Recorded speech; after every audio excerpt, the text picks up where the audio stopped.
नमस्कार। कभी सोचा है कि एक बहुत पुरानी कहानी, एक महाकाव्य आज के जमाने में लीडरशिप का सबसे बड़ा सबक बन सकता है?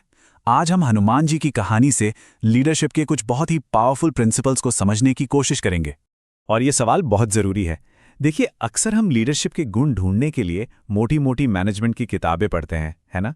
पर क्या हो अगर मैं कहूं कि असली जवाब हजारों साल पुरानी कहानियों में छुपा हुआ है? देखिए, हनुमान जी की कहानी सिर्फ ताकत और भक्ति की नहीं है। ये तो असल में एक केस स्टडी है, हिम्मत की, बिना किसी स्वार्थ के सेवा करने की और मुश्किल से मुश्किल प्रॉब्लम के लिए स्मार्ट सोल्यूशन निकालने की। और ये सारी चीजें आज के कॉर्पोरेट वर्ल्ड, आज के वर्कप्लेस की चुनौतियों के लिए बिल्कुल फिट बैठती हैं।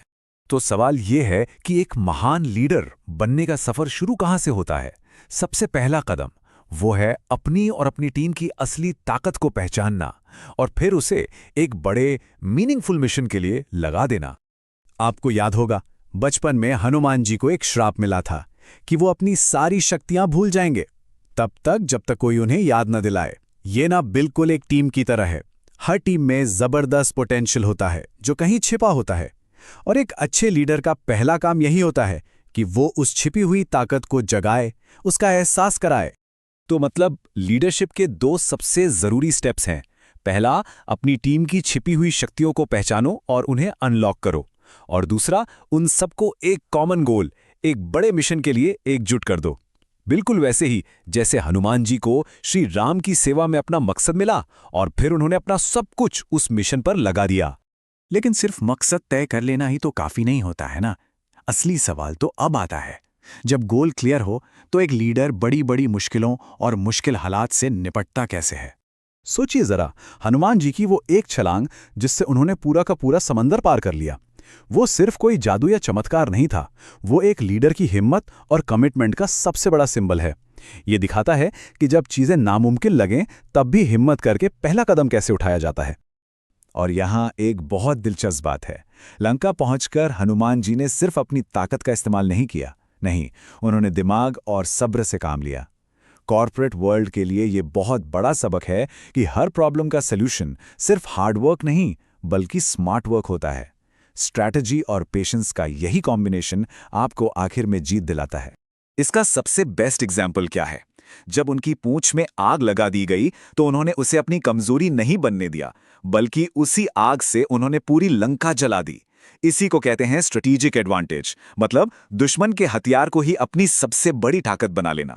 अच्छा, लीडरशिप का मतलब सिर्फ गोल अचीव करना नहीं होता, ये इस बारे में भी है कि आप उस गोल तक पहुंचते कैसे हैं। अब हम बात करेंगे जिम्मेदारी और विनम्रता की, जो किसी भी लीडर के लिए बहुत जरूरी है। अब जरा उस सिचुएशन को इमेजिन कीजिए। लक्ष्मण जी की जान दांव पर है और संजीवनी बूटी की तुरंत जरूरत है। मतलब मिशन के बीच में एक बहुत बड़ी क्रिटिकल रुकावट आ गई है।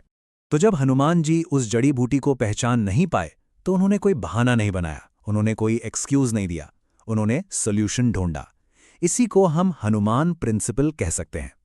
जब जानकारी कम हो तो बहाने नहीं, सोल्यूशन का दायरा बढ़ा दो। वो पूरा का पूरा पहाड़ ही उठा लाए। क्यों?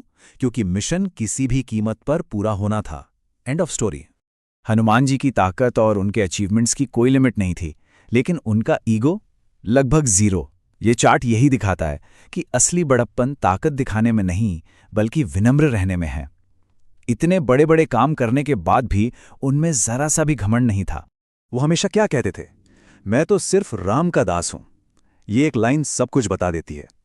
एक सच्चा लीडर हमेशा मिशन और अपनी टीम को सर्व करता है, अपने ईगो को नहीं। उनकी असली महानता उनकी विनम्रता में ही थी। तो इन सभी कहानियों से हम क्या लेकर जा सकते हैं? चलिए अब उन मेन प्रिंसिपल्स को समराइज करते हैं जो एक लंबे समय तक चलने वाली और असरदार लीडरशिप स्टाइल को डिफाइन करते हैं। तो अगर हम सब कुछ समेटें तो हनुमान जी हमें लीडरशिप का एक बहुत ही पावरफुल फ्रेमवर्क देते हैं। इसके 3 पिलर्स हैं। पहला, अपने गोल के लिए पूरा डेडिकेशन। दूसरा, किसी भी सिचुएशन में हिम्मत दिखाना। और तीसरा, बड़ी से बड़ी कामयाबी मिलने पर भी जमीन से जुड़े रहना, विनम्र बने रहना।